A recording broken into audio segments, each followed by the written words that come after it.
जनता को 5 साल उन्होंने कभी पलट करके देखा नहीं है, न उनके कभी सुख दुख में पहुंचे हैं। जनता बहुजन समाज पार्टी को इसलिए वोट करेगी कि बहुजन समाज पार्टी से अच्छा शासक इस देश में कोई है नहीं। नमस्कार, मैं हूं दीपक कुमार पांडे और आप देख रहे हैं श्रेष्ठ यूपी। चुनावी चर्चा में आज हमारे साथ हैं बीएसपी के जिला अध्यक्ष गुलाब जी। उनसे करेंगे चुनावी चर्चा कि आखिरकार उन्हें क्या समझ में आ रहा है और क्या माहौल है। आपका बहुत बहुत स्वागत है। क्या माहौल है चुनाव का इस समय? चुनावी माहौल में देखिए, प्रत्याशी लगभग भारतीय जनता पार्टी और समाजवादी पार्टी के प्रत्याशी आ गए। क्योंकि समाजवादी पार्टी और कांग्रेस का गठबंधन है तो उनके प्रत्याशी पहले से दोनों पटेल समाज से हैं। बहुजन समाज पार्टी के प्रत्याशी की भी घोषणा हो गई है 15 तारीख को। आप सभी मीडिया के साथी मौजूद भी रहे हैं। तो चुनावी अभी तक तो चूंकि दो प्रत्याशी आपस में अपनी ताकत को मान रहे थे कि फलाने मजबूत है, लेकिन तीसरा प्रत्याशी जब बहुजन समाज पार्टी का आया है, उस दिन से जो हमारे प्रत्याशी का जो जन समर्थन उनकी समाज का है या अन्य समाजों का है, वो बहुत तेजी से मिल रहा है। और मानिकपुर और चित्रकूट जनपद से तो बहुत ज्यादा, चूंकि सीटिंग सांसद जो है उनका बहुत विरोध है और जनता को 5 साल उन्होंने कभी पलट करके देखा नहीं है, न उनके कभी सुख दुख में पहुंचे हैं, न उनका किसी के घटनाक्रम से कोई लेना देना था।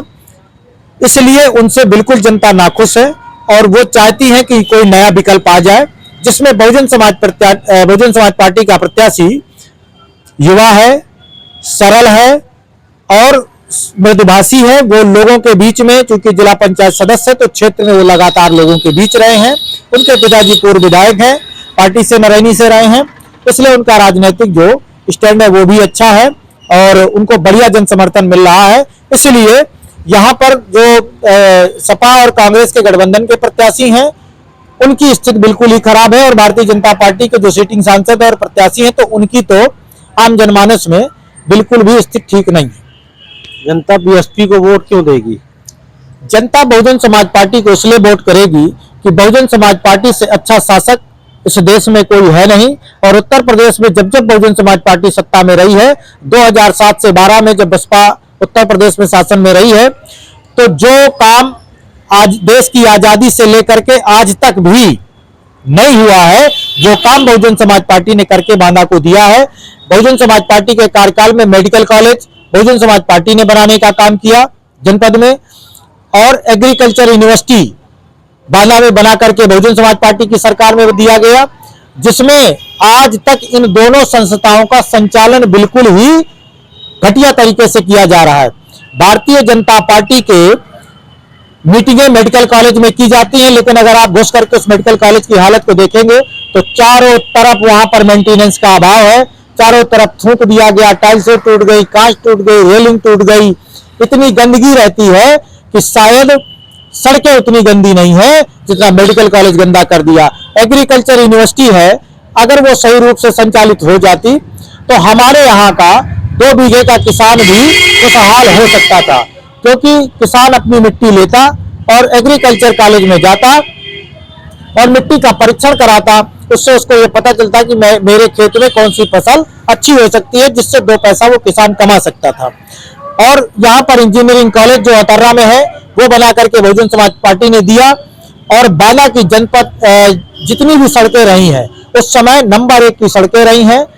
और शिक्षा और स्वास्थ्य के मामले में, लाइन ऑर्डर के मामले में बहुजन समाज पार्टी ने जो काम किया उसका कोई जवाब नहीं है। इसलिए जनता चाह रही है कि बहुजन समाज पार्टी को भी केंद्र में आना चाहिए, माननीय बहन जी को प्रधानमंत्री होना चाहिए, जिससे जो काम उत्तर प्रदेश की सरकार में किया गया था, जो उत्तर प्रदेश में कार्यकाल हुआ, वैसा ही कार्यकाल इस देश को मिले और इस देश की जनता जो आज महंगाई, बेरोजगारी, हत्या, लूट, बलात्कार जो भारतीय जनता पार्टी की सरकार में चरम सीमा पर है, उससे निजात मिल सके। कानून व्यवस्था तो सबसे ज्यादा योगी जी की अच्छी बताई जा रही है, बुलडोजर बाबा के नाम से प्रसिद्ध हो गए हैं। ये महज ढकोसला है। पूरे उत्तर प्रदेश में अगर आप चले जाएं तो एनसीआरबी की रिपोर्ट 2022 की मैं आपको बता दूं, जब विधानसभा का चुनाव हुआ था 77 बलात्कार पर डे हो रहे थे, 80 हत्याएं पर डे हो रही थी। ये उत्तर प्रदेश की सरकार का लाइन ऑर्डर है। और चाहे वो गरीब आदमी है, वो गलत भी नहीं है, अगर उसकी कहीं थोड़ी सी बात है तो उसके यहाँ जाकर के जबरदस्ती गुंडई और दबंगई के दम पर बुलडोजर चला करके उसके घर और मकान को गिरा दिया गया।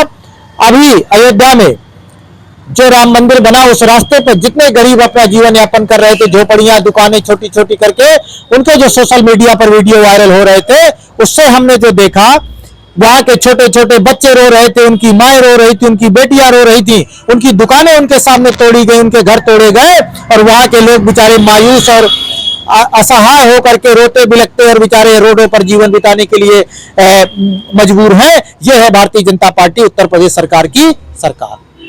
लोग मोदी के नाम पर वोट दे रहे हैं, ना कि जो है प्रत्याशी के नाम पर। देखिए, मोदी जी ने भी इस देश में जो वादे किए थे इस देश की जनता से वो सुन रही हैं।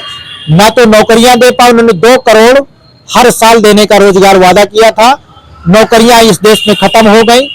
एयरलाइंस बिक गई, LIC बिक गई, रेलवे बिक गई, जितने भी भारत की संस्थाएं हैं वो सारी संस्थाएं बिक गई। भारत की GDP है वो धरातल में आ गई और कहा जाता है कि देश तरक्की कर रहा है। लाइन ऑर्डर के मामले में अगर हम बात करें तो पूरे देश में लाइन ऑर्डर की व्यवस्था ध्वस्त है। कोई आदमी अगर सही बात कहता है तो उसके ऊपर ED CBI का छापा डाल करके उसको दबाव बना करके जितने भी अपराधी हैं उनको कल तक इनकाउंटर के लिए अगर पुलिस ढूंढ रही थी और वो भारतीय जनता पार्टी के अगर चोला पहन ले रहे हैं तो उनको पाक साफ बता दिया जाता है और वो अपराधी गुंडे भारतीय जनता पार्टी में सुरक्षित होकर के वही गुंडई और अपराध का अड्डा बना रखा है। आपकी पार्टी अकेली है, इंडिया गठबंधन का सामना कैसे करेंगे? बहुजन समाज पार्टी सदैव इस उत्तर प्रदेश में अकेले दम पर भी 20-20, 22-22 सांसद बनाने का काम किया है और बहुजन समाज पार्टी इस देश में सिंगल पार्टी है जिसका वोट डाइवर्ट हो जाता है।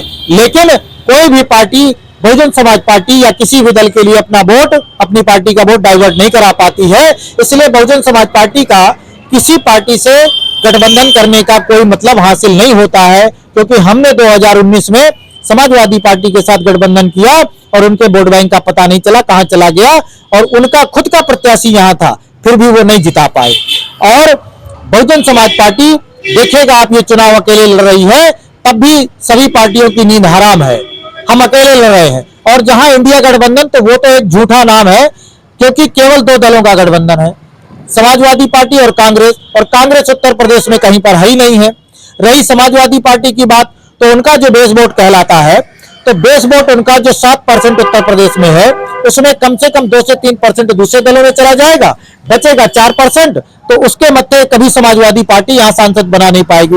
और अगर वो मुस्लिम समाज की बात करती है कि मुस्लिम समाज उनके साथ पूरा है, तो वो महज केवल धोखे में है। जो प्रत्याशी यहां पर भारतीय जनता पार्टी को हराता दिखेगा, मुस्लिम समाज उस प्रत्याशी के साथ रहेगा और उसको जिता करके भेजने का काम करेगा।